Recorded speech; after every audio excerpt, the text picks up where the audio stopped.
Lorsque le vent caresse ton visage, sache que c'est la déesse Inobaba qui presse sa main sur ta joue avec douceur. Elle te transmet son amour par sa caresse délicate. Car Inobaba a béni notre famille, mon enfant. Inobaba a béni les enfants de Nana Obake. Elle a donné son amour à ses enfants. Connais-tu, mon enfant, l'histoire de Nana Obake? Nana Obake était une sorcière, mon enfant. Elle était la plus mauvaise d'entre elles. Elle avait 1000 fois tué. Elle avait pris des vies, des âmes. Son cœur était noir et dégouliné de pétrole à l'intérieur de son organisme. Ses ongles étaient noirs et ses cheveux blonds.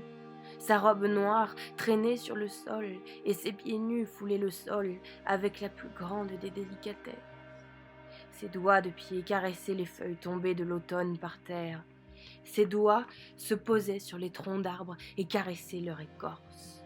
Puis un jour, Nana Obake a trouvé un saphir, fissuré, abîmé, sali. Dans un élan de compassion, Nana Obake a saisi ce saphir et l'a réparé, nettoyé et poli. Or, ce saphir n'était autre que le cœur de la déesse Inobaba, qu'elle avait perdu à la mort de sa fille.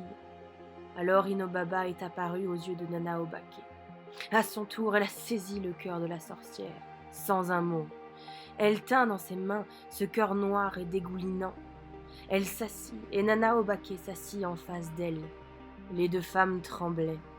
Puis, tandis qu'avec un tissu d'un blanc immaculé, la déesse nettoyait le cœur de la sorcière, cette dernière voyait ses ongles blanchir et sa robe s'éclaircir. Le magnifique visage de la sorcière, autrefois si tendu et terne, se détendit et se colora de la couleur de la vie. Toutes ses fautes, tous ses crimes furent absous. Dans la douleur, Nana Obake souffrit comme jamais elle l'avait souffert. Ce fut comme si tout son corps était broyé et reconstitué sans cesse. Mais ce fut une bonne douleur, une douleur miséricordieuse. Ainsi, Inobaba souffrit de même. Elle aussi connut la douleur. Elle qui prit les péchés de la sorcière et qui les purifia. Elle souffrit la même douleur que Nana Obake.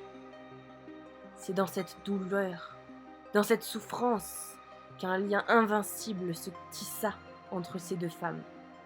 Inobaba devint la mère et Nana Obake la fille. Ainsi, la descendance de Nana Obake fut bénie.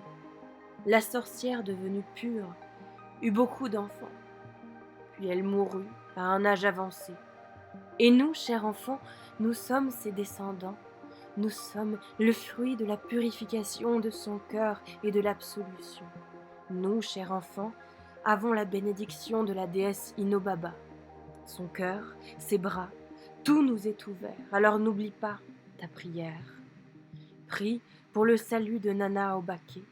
Prie pour l'amour de notre mère à tous. Prie, mon enfant, et sens la caresse du vent sur ta joue.